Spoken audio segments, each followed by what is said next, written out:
Robert Waldinger's Nonverbal Communication. Robert Waldinger gave a TED Talk in Boston at TED Times Beacon Street where he talked about 75 years of observational study ever since 1938 on finding the secret to happiness. Spoiler alert, it's a positive relationship with your community and the people around you. But obviously he's going to have a lot of information he needs to unpack, especially since the study had started in 1938 and he gave this TED Talk in 2015. And to not bore his audience and to not just spit facts at him or at them and just fireball after fireball of information, he needed nonverbal communication in order to truly captivate his audience.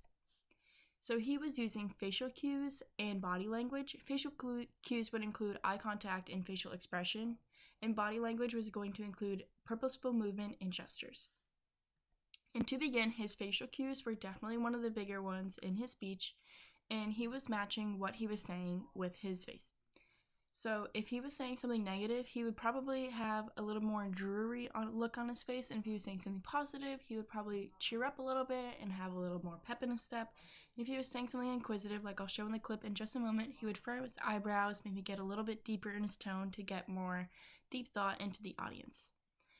And he was also keeping eye contact the entirety of the speech. Even when he was flipping through his slideshow, he never lost eye contact with his audience. And instead of just looking at a camera, how we do with Zoom presentations, he had a look at everyone in his audience. And he would look over here, in the middle, over there, and he would create a one-on-one connection with him and his audience members by using eye contact. And here's a little clip from it. Pictures of entire lives, of the choices that people make and how those choices work out for them, those pictures are almost impossible to get. So you could see his eyebrows were going up, they were going down, he was looking in every direction. And secondly, pictures of entire lives. Secondly, he was using body language. Mostly he was using his upper body and his head to move around the audience because it was a small stage, so we couldn't necessarily walk between the left and the right. It was really unnecessary to do so, and that would create much too much movement and probably distract the audience instead of captivate the audience. And so by just moving his head and his upper body and his arms, he was able to create a more attentive audience and to create a more captivated and understanding audience by just simply moving his head around.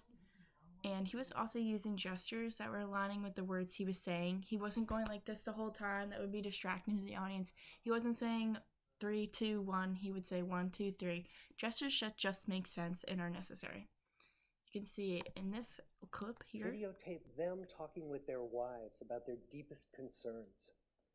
And when about a decade ago we finally asked the wives if they would join us as members of the study, many of the women said, it's about time. So you could see he was nodding his head when he was affirming what the wives would say. When he said decades ago, he would move his hands back to show a transition in time. And instead of just waving his hands around to maybe get some people's attention, he was using it with a purpose. Videotape. And in conclusion, Waldinger was able to use facial expression and eye contact and purposeful movement and gestures to create a more meaningful message and to concrete this abstract idea of having a positive relationship in the audience's minds. Thank you.